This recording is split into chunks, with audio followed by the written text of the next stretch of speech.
Herkese merhabalar. Ben Tuğba. Kanalıma hoş geldiniz. Bu videomda sizlere gerçek dondurma tarifi vereceğim ve tarife başlıyorum.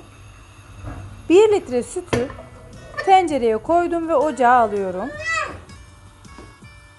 1,5 su bardağı toz şekeri, yani 270 gram toz şekeri sütün üzerine ekledim. 2 yemek kaşığı salep ekliyorum. Normalde dondurmalarda kullanılan saleple bu farklı. Bu normal içecek olarak kullandığımız salep kullandım ben. Ama eğer dondurmada kullanacağınız salep varsa evinizde 1 tatlı kaşığı atmanız yeterli olacaktır 1 litre süte. İyice karıştırıyorum.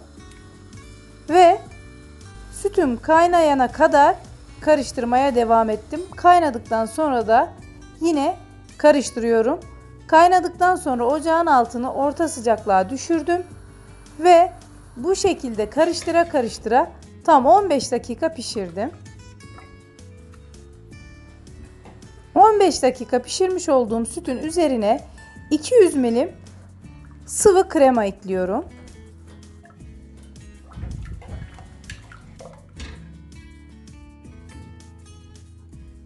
Kremayı ekledikten sonra blenderımla çırpıyorum.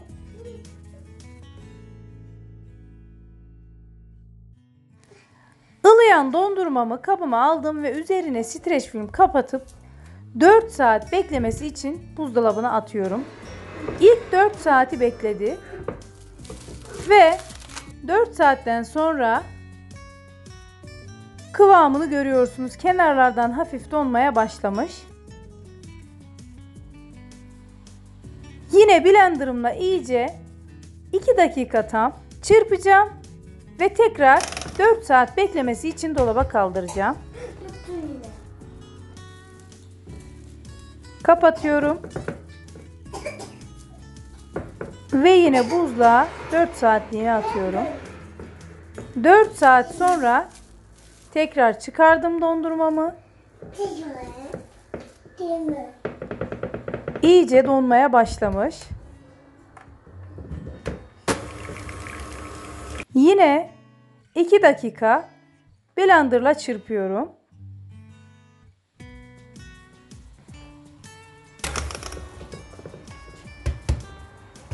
Çırptıktan sonra 4 saat tekrar bekletmeye gönderdim.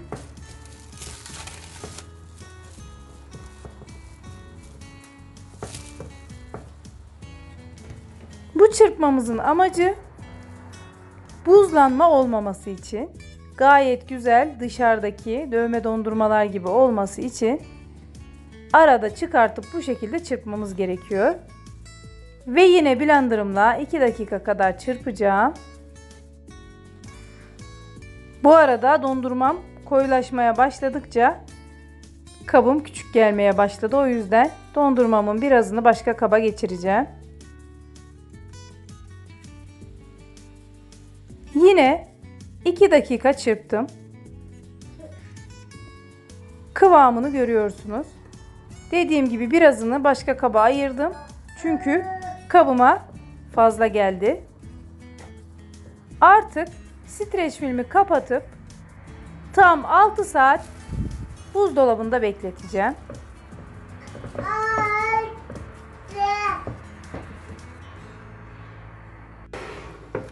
6 saatin ardından dondurmam hazır. Şimdi sizlere servis aşamasını göstereceğim ve daha yakından da dondurmamı sizlerle paylaşacağım.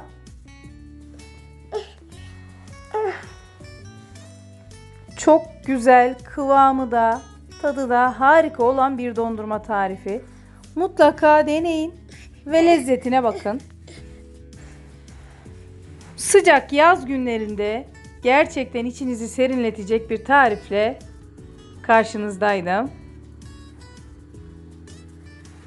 Dondurmayı külaha koyacağım ve sizlere daha yakından göstereceğim.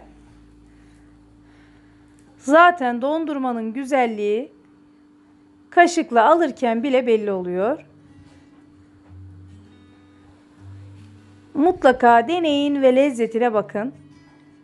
Tarifimizi beğenenlerden yorumları, like'ları ve paylaşmalarını bekliyorum. Yine güzel bir videonun sonuna geldik. Sizlerle yeni videoda görüşmek dileğiyle. Hoşça kalın. Afiyetle kalın. Her şey gönlünüzce olsun.